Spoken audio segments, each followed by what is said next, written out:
Hey all, I'm Insetic, and with me on this is Turo, Hi. Zindictive, Histomat. and Stannis the Manus. Hi. And welcome to Grand Mountain Adventure Wonderlands.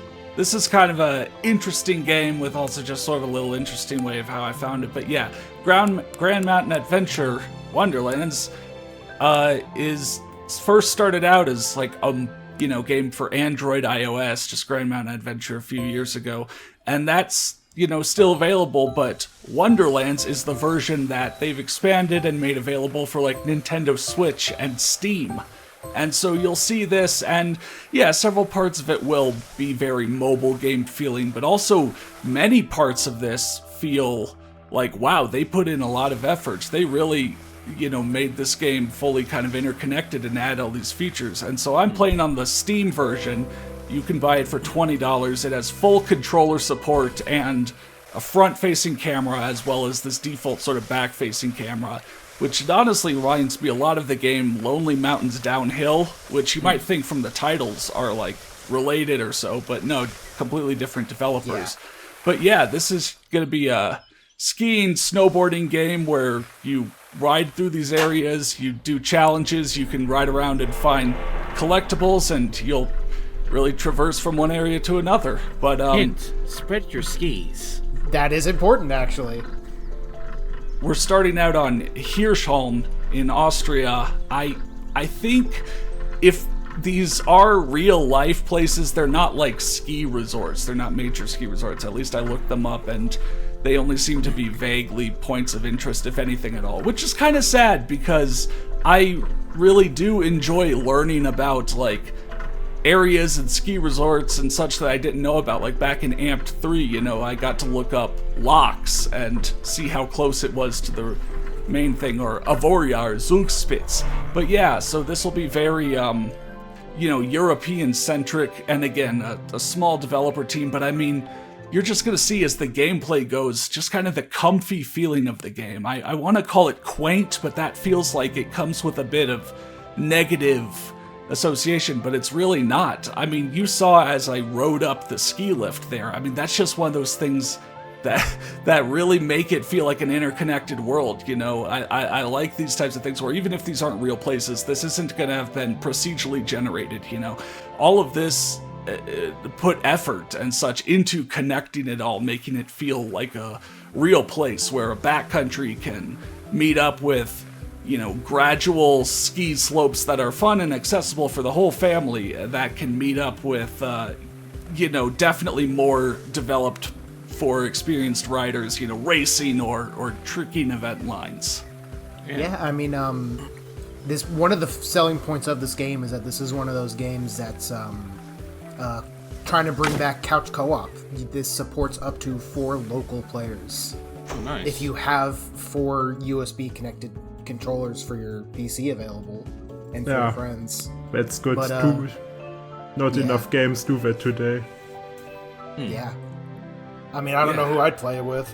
Yeah, I guess my question right now is, when do we start getting chased by a Yeti? Because it's giving me some Ski Freak vibes with just the camera and everything. It's like a very updated version of what a very old PC game was like.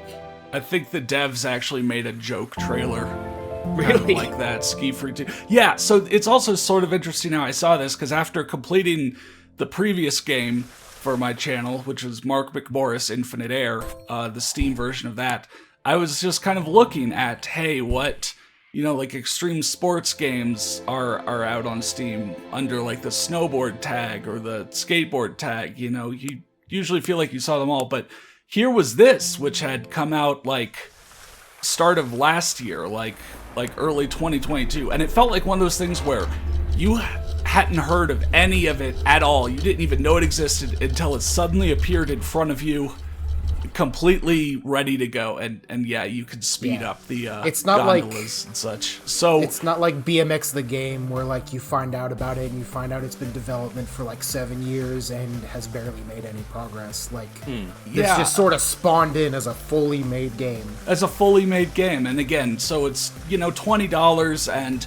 I kind of equate like okay, do I get 1 hour of gameplay out of $1? And no, I'm not going to get 20 hours of gameplay out of this, but I am going to get more gameplay out of this and enjoy my time with it more than several other games that I've played. Again, the previous game that I just got done with, Barkwick Boris Infinite Air, where smaller kind of dev team maybe reached out too hard or tried to make it too realistic. Here again, this very small dev team put the money exactly where it all needed to go. I mean, this isn't going to be a complex game. Sure, there's like tricking, but it's really just flipping, spinning, barrel rolling, etc. It's not like there's a whole ton of grabs in there.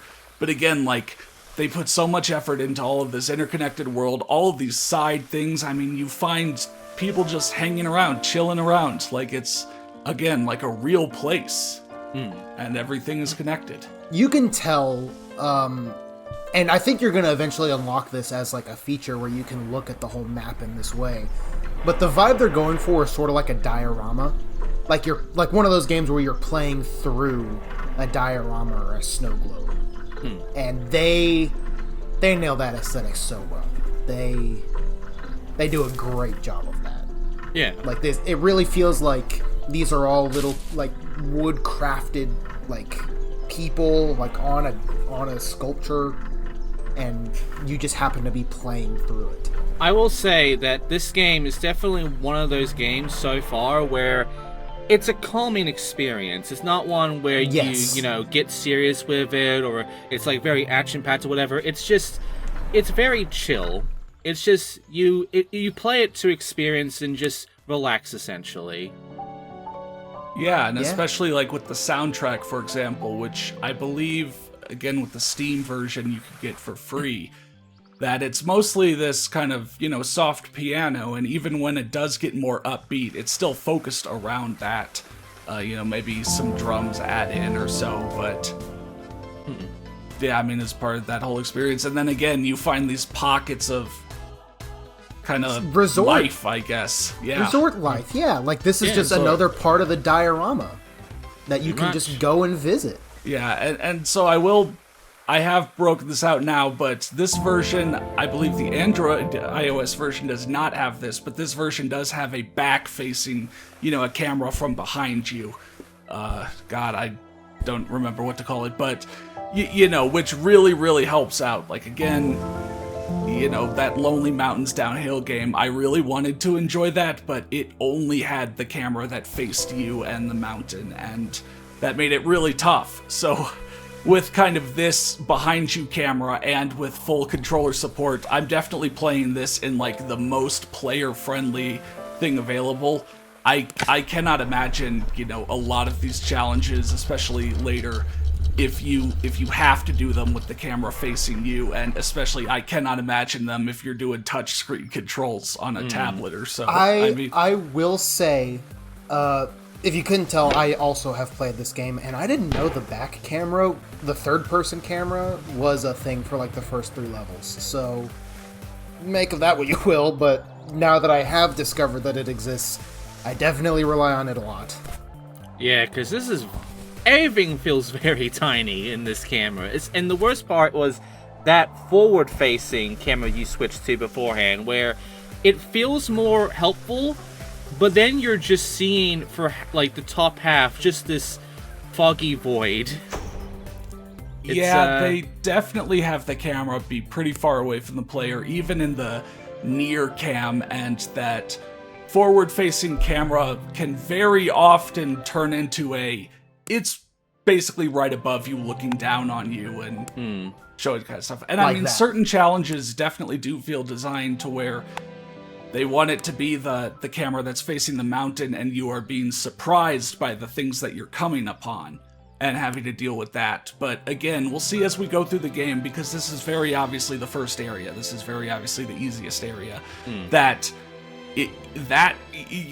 The paths get tough, even without the whole thing of like, oh, are you going to be surprised by the things you see? So I'm going to be relying more and more on this back camera. But so yeah, the things that you can find throughout the area, which you'll see as the kind of glowing, flickering stars in different colors on the Piste map, Piste roughly translated as trail. I mean, it's the trail map, it's the map.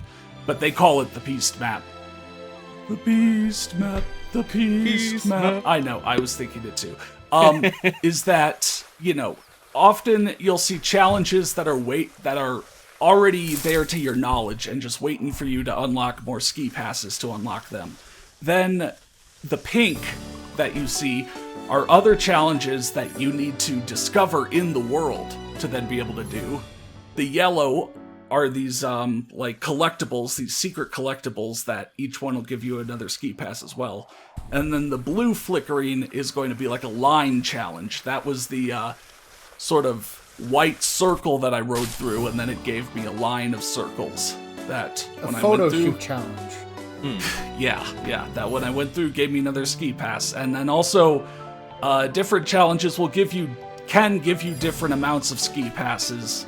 You see those again on the map, like where there's maybe like 1 dot on them, or 2 dots, or 3 dots on them. Often just like a trial, make your way through this kind of thing will give you 1, whereas a full-on like slalom race, those green ones, you can get, bronze, silver, gold on. But, I mean, this game is lenient enough that even if you're only getting like 1 pass on a lot of events, there are enough events, and then enough secret things for you to collect and find that you can always make your way through. I mean, it's always 15 ski passes to unlock the next actual main area. But for all of these, how much I want to show is going to be that I basically want to unlock all lifts and ride up all lifts at least once.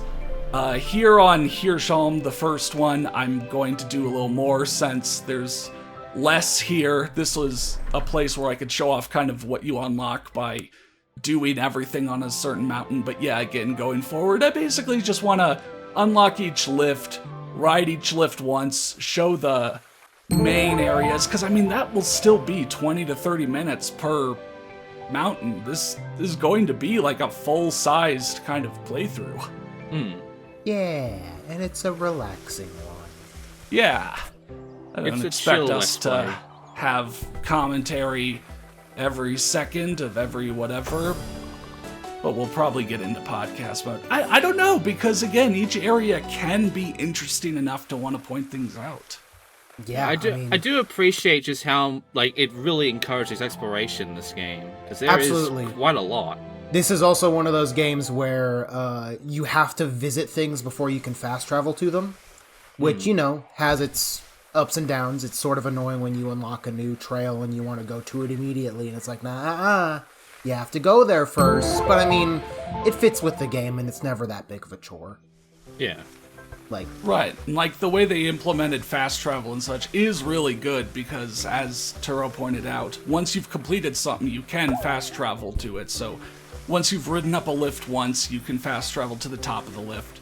Once you've completed any event, you can fast travel to where it starts. And often events are next to each other. So, the best way to do there are 2 events, but they're next to each other. Which one do I do? Is to do one, and then actually you can also rewind with the Y button on controller. It's some key on, if you use keyboard controls, but you can rewind back to the start of that event and just turn to the side and go to the one next to it. Yeah. Or if you cheese it, you just go through the first gate, immediately restart, and then turn around and go to the other one. And that way you can fast travel to both of them. Oh, I thought you had to complete the event. You just have to go through the first gate. But that does make you a little bit lame, though. Don't tell anyone you did that. Shut the fuck up. Shut up. Yeah. We were talking about games this reminds you of, and this is a little bit of an out there one, but this sort of reminds me of the GBA Sean Palmer game. Because that was also an isometric game like the GBA Tony Hawk games. But of course it was downhill on a single track. But it sort of had this, facing the mountain kind of camera. I've been thinking a lot about that game recently. I think it's a little better than never played that one. It's I remember beating it as a kid and wanting to beat it. I don't remember being too upset with it. I think if I went back to it, I would not hate it. But it also only had 4 levels, and this one has 15. So do what you so please with that information. Yeah, the snow globe. Hell yeah, snow globes. I thought it only had 12 or 13. I don't remember. That was a guess. It has more than 10. Yeah. So yeah, there are a few things to play with, like the snow globe, which will erase your tracks. So I'm going to be riding around, and then snow globe, and boom, all of my tracks behind me are gone. Although Or there are like- some tracks baked into the level that are meant to show, one, oh, another person has been here, and two, show you, like, off the beaten track that are still designed trails by the devs. But in the lore of the universe are, like, backcountry tracks. Like those. Yeah.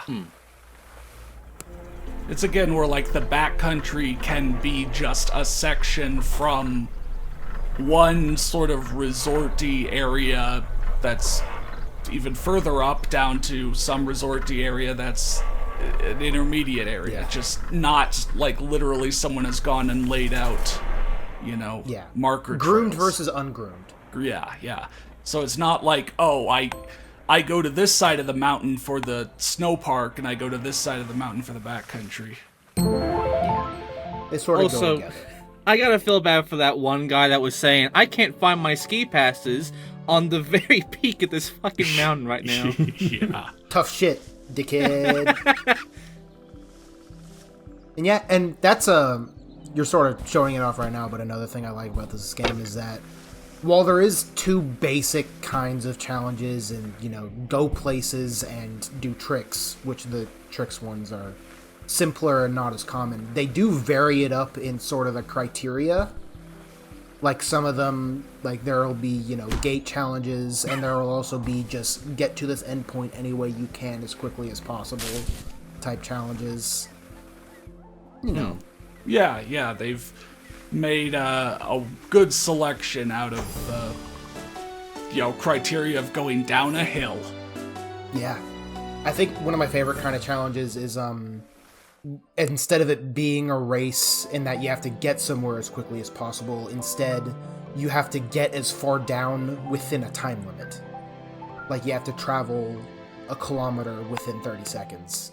Yeah. You literally have to get as far away as possible. Yeah, you have to In that run so time. far away. But you know what, man? Sometimes you can't get away. Yeah. There's also some other mechanics. So, for example, there's, a few ways to speed yourself up, aside from the, shuffling back and forth, which, will get you up to a certain amount of speed, and I probably don't need to shuffle as much as I do, but it's tough knowing what max speed is. But again, then to speed yourself up past that, you can either do tricks and land and get a speed boost, but the tricks are again going to be like spins and flips and stuff where you need a bit of space. Or if you're there are other riders or wildlife in your way, you can punch them out. Yeah, some of that. Yeah, Yeah, speed and that boost, gives you a which speed is- boost. The game does encourage this. Which is going to be Wow. fun. And then also, you may see me in the air do a couple things, either spread my skis out wide or kind of tuck myself in. There's, 2 mechanics for, on controller, it's pushing the thumbsticks away from each other. So like left stick to the left, right stick to the right, and that'll spread your body out, and so you'll fall slower and therefore go a little farther on any jump. Or, push the thumbsticks towards each other, and you'll tuck yourself in, fall faster, get less airtime. The game is also, you can go up almost any slope, and honestly, I think this challenge here is there to teach you that, because there is no good path up to this challenge. I You did not have even know to this was here. shuffle yourself. Yeah, this is one of those pink flickering stars on the piste map. But You are going upwards. it's very rare that you're doing this and then all of a sudden your guy like starts going downhill backwards because they reached the tipping point. The game is very sticky in letting you go up a hill if you want. Yeah. Can't wait to go to my death. And you missed a gate. Yeah. Shit happens. Ooh, that's really tiny gates. Yeah, Yeah. Yeah. This is intermediate? Yeah, the difficulties they say challenges are sometimes line up, but often, yeah, it can be like, this is a hard challenge or an expert, and then if you're just patient, you could do it. Because, I mean, like, with these trials, you have no time limit. Yeah. But often you need speed to cover certain jumps or whatever. Yeah. And that's another thing. When you enter in a starting gate, the game puts you at a set speed. Like, you don't have to worry about approaching a gate quickly enough. Oh my god. Oh, he's dead. He's just outright done. Yeah, no, that's definitely a great quality of life that, yeah, you see the game kind of gives you acceleration up to a certain speed when you're starting a challenge, and, I mean, they expect you to have a minimum amount of speed because sometimes there is a jump, like, right at the start of a challenge, so, I mean, they've planned for that. In other games, you could very easily see yourself coming upon something where it's like, I need to, like, somehow build up speed before starting this to even get it going. It's not the best example, but the first thing that comes to mind is Tony Hawk's Pro Skater 4 and the PS1, where, like, whenever you start a challenge, like, that's it. You just start the challenge facing whatever direction you approach the challenge from, even if it's, like, 180 degrees in the opposite direction that you need to go. Yeah.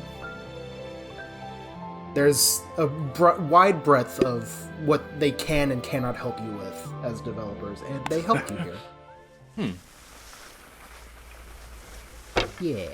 Yeah, so note that the behind camera is pretty much turned into a top-down. Yeah. Again, it just sort of happens. But yeah, here's a trick challenge. Finally. I once did a backflip. Yeah. I'm proud of you, mate. That sounds like me telling people that I almost landed a 180 once at a ski resort off a See it? kicker. Yeah, so again, like on controller, your tricks are all based on what you do with the thumbsticks. So you can do front flips or back flips by pushing, forward and back with both. You could do barrel rolls in either direction by pushing up with one, down with the other. Or you could do rodeos and misties by pushing, left or right with the left stick and up or down with the right stick. It has to be those. You can't do, like, up, down with the left stick. Yeah. But- Your flipping controls are with your right stick, and your spinning controls are with your left stick. Yeah. But then, like, you could do multiple tricks per jump. You could do, like, a front flip and then do a spin, and it'll give you a little bit of an extra multiplier, and that's the way to really do that. If you look up, people who are masters at this game, they're just, like, constantly interrupting certain flips or whatever to start other ones, and yeah. Oh. Jesus. When you start out, you are on twin-tip skis. There's a twin-tip ski and a twin-tip snowboard, and those cannot go backwards. You have to go forwards with them. But you can just switch to... Or, no, sorry, not twin-tip. Those are the ones that can go backwards. Carving. But you can just switch to twin-tips that allow you to go backwards. I don't know what's up there. You don't, like, need to unlock them or something. Yeah, they're always in your backpack. The only thing you need to unlock is the backpack, which is the first special thing you unlock, and it basically unlocks the pause menu, other than the peace map. I will say there's something a little bit metal about every time you do bail, your skis are still there from when you bailed. They never go away. Yeah, it's like those people on Mount Everest that you have to pass by who, like, died 50 years ago and their bodies are preserved. Oh. Okay. Yeah. Okay. That's you. You died. You are Relive now your part of the failure. mountain. Yeah. On a more positive note, I really like the art style of this game. Yeah. Shows that the you art don't style's have to go for hyper-realism, just choose a good art style and stick with it, and your game will look good. Yeah.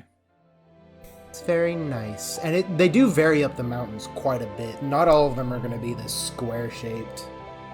Well, there's some that are, like, really long and narrow, but, like, you can have a great time going, like, 5 kilometers from the summit to the fjord at the bottom. And Very- just very fun. a quick note. I was just seeing that from like the gray background when you were in the piste map area. Was that like sort of visible, the Norway flag or something, just kind of falling down on the background, spinning? I think so. There's like snowflakes and then the flag of the country where the map is set. So that was the Austria flag. Since this is Hirschalm, Austria. Hirschalm. Whatever. Yeah, that's kind of a little weird thing. I did look it up right before we started, and there are places called Hirschalm, but like multiple places. So I think like calling a mountain Hirschalm would be like the equivalent of calling a level in a game like Lakewood or Greenville. You know? Oh boy, like, double diamonds. Generic place name. So, alright, I'm again gonna do this for the first area for Hirschalm, but I'm not gonna do this for the others. On all of the challenges where you can collect 3 ski passes, you can think of that as sort of bronze, silver, gold. If you collect golds on all of those, you get access to double diamond times, or scores or whatever, which are on those challenges specifically and a little bit tougher. Yeah, and that's just some extra kind of stuff to go for, but it's again only on those. So, yeah.